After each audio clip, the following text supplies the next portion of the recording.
नमस्कार. ही दुपारची वेळ आहे आणि बघू शकता वातावरण कसं झालेलं आहे. म्हणजे 2 दिवस झाले इकडं पाऊस आहे, त्यामुळे ना खूप थंड झालेलं आहे वातावरण.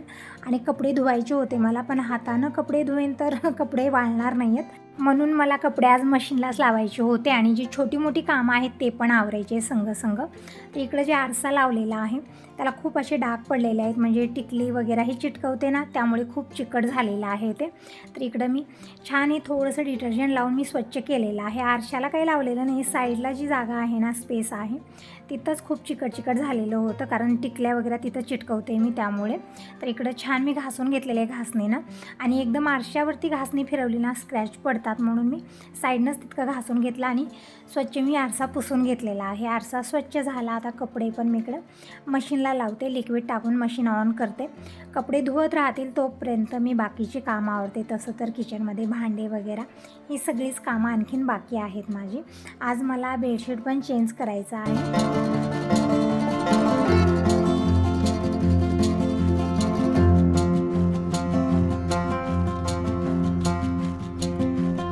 डिटर्जंट आणि लिक्विड टाकून मी मशीन ऑन केलेली आहे. आता पटकन मी बेडशीट चेंज करते, म्हणजे दुसरं बेडशीट अंतरायचं आहे. तसं तर कपडे धुवण्या म्हणजे मशीनला लावण्या अगोदर बेडशीट काढलं असतं तर हे पण धुवायला घेतलं असतं, पण अगोदर मी कपडे मशीनला लावले आणि नंतर बेडशीट चेंज करायला आलेले आहे. कारण लाईट गेली की मग हे पण कामं राहून जातात आणि पाऊस येत आहे, त्यामुळे हातानं धुलेले कपडे लवकर हडकणार नाही आहेत, म्हणून मी थोडीशी घाई गडबड केली.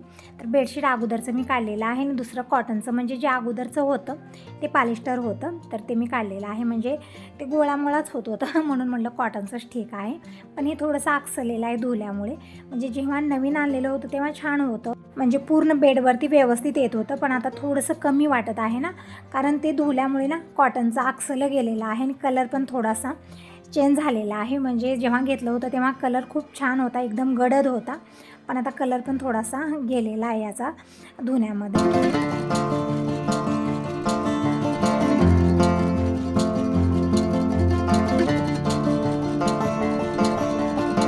आणि इकडे स्टँडवरती कपडे पण थोडेसे असेच ठेवलेले आहेत, म्हणजे ओले टावेल आहेत, परत हे सगळे स्टॉल वगैरे असंच टाकलेले होते, ते पण सगळे मी घडी घालून ठेवत आहे. आणि टावेल वल्ला आहे आणि बाहेर जोरदार पाऊस आहे, त्यामुळे मी इथंच हाडकू घातलेला आहे, म्हणजे थोडीशी हवा लागत राहील. आता मी कपाट उघडलेलं आहे आणि ते यांचे कोणचे कपडे म्हणजे इस्त्री करायचे आहेत, कुठले कुठले ठेवलेले आहेत, कुठले घातलेले आहेत ते बघत आहे. म्हणजे आता आम्हाला जायचं आहे श्रावण महिन्यामध्ये देवस्थानी, म्हणजे 15 दिवसाचा टूर आहे. तर कपडे आतापासूनच मी सुरुवात केलेली आहे की कुठले कपडे घ्यायचे, काय काय सोबत घ्यायचं आहे. म्हणजे थोडासा विचार करून ठेवला तर नंतर आपली कामं सोपी जातात, नाही तर त्याच वेळेस सगळं विचार करणं, तयारी करणं होणार नाही, कारण खूप गोंधळ होतो. त्यामुळे मी आताच बघत आहे की कुठले कपडे यांचे न्यायचे आहेत आणि कुठले कुठले धुवून इस्त्री करून ठेवलेले आहेत, आणि माझी कुठल्या साड्या न्यायच्या आहेत, कुठले ड्रेस न्यायचे आहेत, ते सगळं मी बघत आहे. आणखीन टाईम आहे जायला, म्हणजे आमोशा करूनच आम्ही जाणार आहोत. श्रावण महिना जसं स्टार्ट झालं ना तसं आम्हाला निघायचं आहे घरातून, पण तयारी तरी थोडीशी अगोदरच करावी लागेल. ते सगळं बघत होते की कुठले कपडे मी ठेवलेले आहेत, आणि इथं काही हँगरला पण कपडे आहेत, ते पण मला काही धुवून इस्त्री करून ठेवायचे आहेत. आणि हे जे नवीन कपडे काढलेले आहेत ना, यांच्या गॅरेजचा युनिफॉर्म आहे, म्हणजे नवीन शिवून आणलेला आहे, आणखीन घातलेले नाही आहेत. आणून 2 दिवस झालं, तर मी तेच म्हणलं की कपडे आणून तर ठेवले पण घातलेले नाहीत, अगोदरचेच घालत आहेत. म्हणत आहेत की जोरदार पाऊस आहे आणि त्यामध्ये ते अगोदरचेच ठीक आहेत, पण त्याचे किशे वगैरे असे गोल झालेले आहेत, त्यामुळे म्हणजे गॅरेजचं सगळं सामान त्या खिशामध्ये ठेवलं जातं. या युनिफॉर्मला ना शर्टाला 4-4 किशे असतात आणि सगळ्यामध्ये काहीतरी काही सामान ठेवलं जातं, त्यामुळे खूप लवकर किशे फाटले जातात, म्हणून थोडंसं लवकरच हे खराब होतात कपडे. तर इकडं सगळे मी त्याचे बटन वगैरे सगळे खोलून ठेवत आहे, म्हणजे उद्या तरी घालतील, कारण असंच पिशवी ठेवल्या ते काढत नाही आहेत, घालत नाही आहेत, म्हणून मी सगळं हे पण काढून ठेवलेलं आहे. आणि जे ही पिशव्या वगैरे होत्या हे तर खूपच इम्पॉर्टंट आहेत, सगळ्या घडी घालून व्यवस्थित ठेवलेल्या आहेत. आणि इकडे हे कपडे धुण्याचं काम होत आहे, तोपर्यंत भांडे वगैरे किचनमध्ये झालेले आहेत, पण त्या अगोदर मला चपाती बनवायची होती. आणि आज सकाळी मी कडबू बनवलेले होते. तुम्ही विचारत होता ते कडबू म्हणजे काय असतं, तर पुरण जे असतं ना, म्हणजे पुरणपोळी ज्या दिवशी आपण बनवतो, तर असं नाही की बरोबरच होतं, थोडंसं पुरण उरतं, मग उरल्यानंतर दुसऱ्या दिवशी पुरणपोळी बनवण्याऐवजी मी कडबू बनवते, त्याचे म्हणजे लाटी बनवते, त्यामध्ये पुरण भरते आणि त्याचा गोळा बनवून घेते आणि ती तळून घेते तेलामध्ये. खूप छान कडबू बनून तयार होतात. तर कडबू बनलेले होते सकाळी, म्हणजे सकाळचं सगळ्यांचं जेवण खाणं झालेलं आहे. आता ही दुपारची वेळ आहे. दुपारचं आणखीन टिफिन दिलेलं नाही आहे आणि कुणाचं जेवण पण झालेलं नाही दुपारचं आणखीन, कारण मला स्वयंपाक करायचा होता. तर इकडं स्वयंपाकामध्ये काय बनवू, खूप विचार केला की भाजीला काय बनवायचं. नंतर विचार आला की आज सुकी मसुरीची भाजी बनवूया डाळीची. तर इकडं मी मसुरीच्या डाळीची भाजी बनवत आहे. फोडणी तयार केली आणि त्यामध्ये डाळ टाकलेली आहे. तुम्ही म्हणता की ताई डाळ तू धुवलेली नाही आहेस, धुवून डाळ टाकत नाही आहेस, पण ही डाळ घरी बनवलेली आहे. जसं तुम्ही अगोदरच्या व्हिडिओमध्ये बघितला असेल तर तुम्हाला माहिती असेल की सगळ्या डाळी मी घरच्या घरी बनवते. ज्या आणलेल्या असतात कडधान्य ते स्वच्छ धुते, उन्हाला टाकते आणि घरच्या छोट्या चक्कीवरती या डाळी सगळ्या बनत असतात. त्यामुळे यामध्ये असं काही नसतं किंवा काही पावडर वगैरे लावलेलं असतं याला. एकदम स्वच्छ या डाळी असतात, त्यामुळे काही धुण्याची गरज नाही. पण धुवून घेतलं तरी आणखीनच चांगलं आहे. पण मी तर फोडणी तयार केली आणि असंच मी वाटीभर डाळ टाकलेली आहे. फोडणीमध्ये छान परतून घेतल्यानंतर सुके मसाले टाकले, जसं हळदी पावडर, लाल मिरची पावडर टाकले, चवीपुरतं मीठ टाकलेलं आहे. आवडीप्रमाणे 1-2 टमॅटो पण टाकू शकता. नंतर पाणी टाकलं आणि थोडीशी मी कसुरी मेथी, कोथिंबीर आणि थोडासा कढीपत्ता टाकलेला आहे. वरूनच टाकलेला आहे म्हणजे फ्लेवर छान येतो. आणि बघू शकता इकडे भाजी ना 80% शिजवायची आहे. पूर्ण 100% शिजली नाही भाजीला, तितका टेस्ट येत नाही. भाजी बनवली, नंतर चपात्या, भाकरी हे सगळं बनवलं, टिफिन भरून दिलं आणि नंतर बघू शकता इकडे. तसं तर कालपासून पाऊस सुरूच आहे, पण आता खूप जोरदार पाऊस सुरू झालेला आहे. बघू शकता सगळीकडे पाणीच पाणी झालेलं आहे आणि कसं वातावरण झालेलं आहे, एकदम हिरवळ आणि सगळीकडे चिक्कल चिक्कल.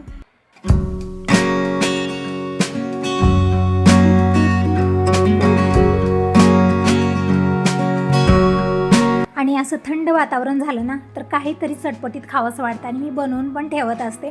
जसं मसाला शेंगदाणा, परत काही आपण बनवून ठेवू शकता. पावसाळ्या दिवसामध्ये चटपटीत खायचं मन होतं किंवा उसळ वगैरे गरम असतो. पण मी इकडे लाडू ठेवलेले होते तर लाडूच खायला घेतलेला आहे. मस्त TV बघत लाडू एन्जॉय केला आणि कपडे सगळे तरी आतमध्येच मी घातलेले आहेत. बघू शकता इकडं सगळे खुर्चीवरते.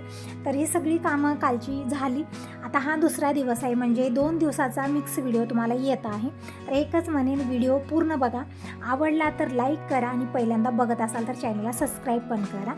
तर काल दूध घेऊन आलेले होते रात्री, पण रात्री काय मी दूध गरम केलं नव्हतं. रात्र फ्रीजमध्येच ठेवलेलं होतं आणि आता हे दूध मी गरम करायला ठेवलेलं आहे.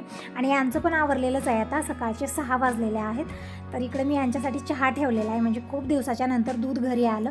तसं तर काल मला घ्यायचं होतं दूध, खीर वगैरे बनवायची होती, पण ते भैया कधी येऊन गेले मी लक्षच दिलं नाही आहे आणि ते दूध काय मला भेटलं नाही. यांना तेच म्हटलं की मला आज खीर बनवायची होती पण दूध भेटलं नाही, कारण काल गुरुपौर्णिमा होती.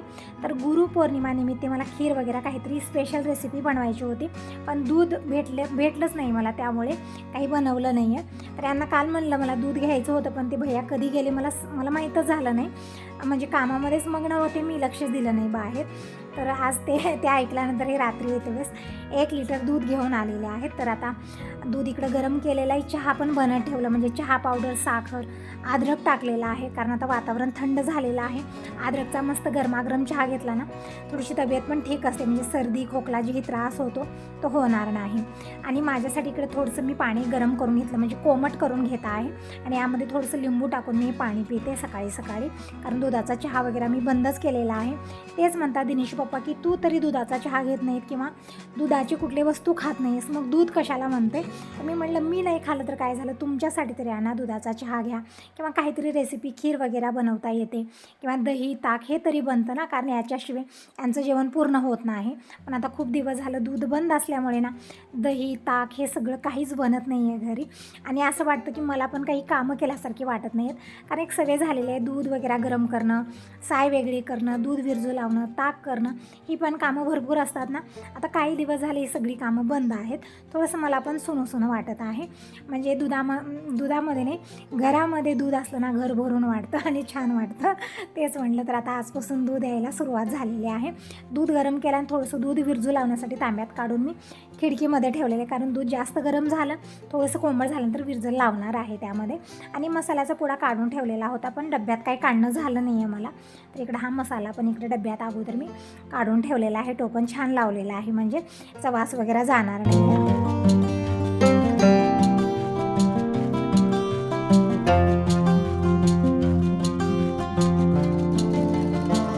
कुकरला डाळ लावलेली आहे टोमॅटो वगैरे टाकून, आणि तांदूळ संपलेले होते डब्यातले, तर अगोदर मी तांदूळ काढून आणलेले आहेत. तांदूळ फटकून घेतले, निवडून घेतले, भात बनत ठेवलेला आहे. जोपर्यंत भात बनत आहे तोपर्यंत मी देवपूजा करून घेते. तसं तर आजचा वार गुरुवार आहे, तर देवांना छान इकडं भैया पावडर लावून घासून स्नान घातलं, हळदी कुंकू चंदन वाहिलं आणि देवपूजा करून घेतलेली आहे. आता या पिशवीतली हळद काढायची होती. मला खूप दिवस झाले मी या पिशवीतच ठेवलेली होती. ही हळद आहे देवाहून आणलेली, म्हणजे दिनेश जेजुरीला गेला होता तिथूनच ही हळद आणलेली होती. यामध्ये खोबऱ्याचे तुकडे पण होते, म्हणजे भंडारा आहे हा, आणि भंडारा उधळला जातो, तेच उधळलेली हळद आहे. तर ही हळद मी डब्यात काढून ठेवली, म्हणजे स्वयंपाकामध्ये यूज होईल. त्यानंतर मी चपात्या बनवून घेते. भाजी वगैरे बनलेली आहे, वरण भात सकाळी झालेला आहे, तर पटकन इकडं गरमागरम चपात्या बनवून घेते. आणि दिनेश पण जेवण करेल, आणि आमचा दोघांचा उपवास आहे, पण जे गॅरेजमध्ये कामाला मुलगा आहे त्याच्यासाठी टिफिन भरून दिलेला आहे. कपडे मशीनला लावले, आणि कालपासून म्हणजे 3-4 दिवस झालं वातावरण असंच आहे, पण कालपासून थोडासा पाऊस जास्तच आहे. सगळीकडे चिखल झालेला आहे, सगळीकडे असं पाणीच पाणी झालेलं आहे, बघू शकता इकडं. आता टाईम सांगेन तर इव्हनिंगचे 5:30 वाजलेले आहेत, आणि वातावरण इतकं भयानक झालेलं आहे ना. आज मी सगळे दार खिडक्या सगळं बंद केलं, फक्त हे खिडकी एकच उघडी आहे, जाळी लावलेली आहे ना, पण तरी पण हवा इतकी जास्त येत आहे ना, इतकं भयानक वातावरण झालेलं आहे. आणि घरात पण कोणी नसतं ना, त्यामुळे खूप भीती वाटते मला, कारण ते हवा असल्यामुळे ना खिडकीवाटी असा आवाज येतो, एकदम सुई जसा आवाज येतो ना तसा आवाज येतो, त्याचीच मला खूप भीती वाटते. आणि घरी कोणी नसलं तरी आणखीनच जास्त वाटते.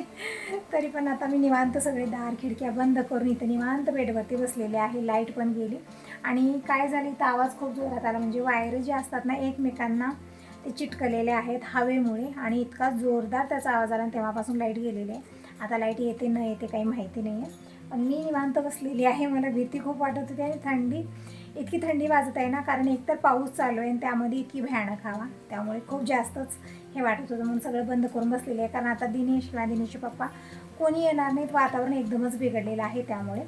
तर चला मग आता निवांत बसते मी. आणि हा व्हिडिओ कसा वाटला मला नक्की सांगा. आजकाल व्हिडिओला तुम्ही लाईक करत नाही आहे, सबस्क्राईब करत नाही आहे, आणि कमेंट पण तुमचे येतच नाहीत अजिबात. तर व्हिडिओ कसा वाटला नक्की सांगा. तुमच्या लाईकमुळे, कमेंटमुळे मी खूप मोटिवेट होते. तर प्लीज व्हिडिओला लाईक करा, आणि कशी व्हिडिओ बघायला आवडतात ते पण नक्की सांगा. Bye bye, take care.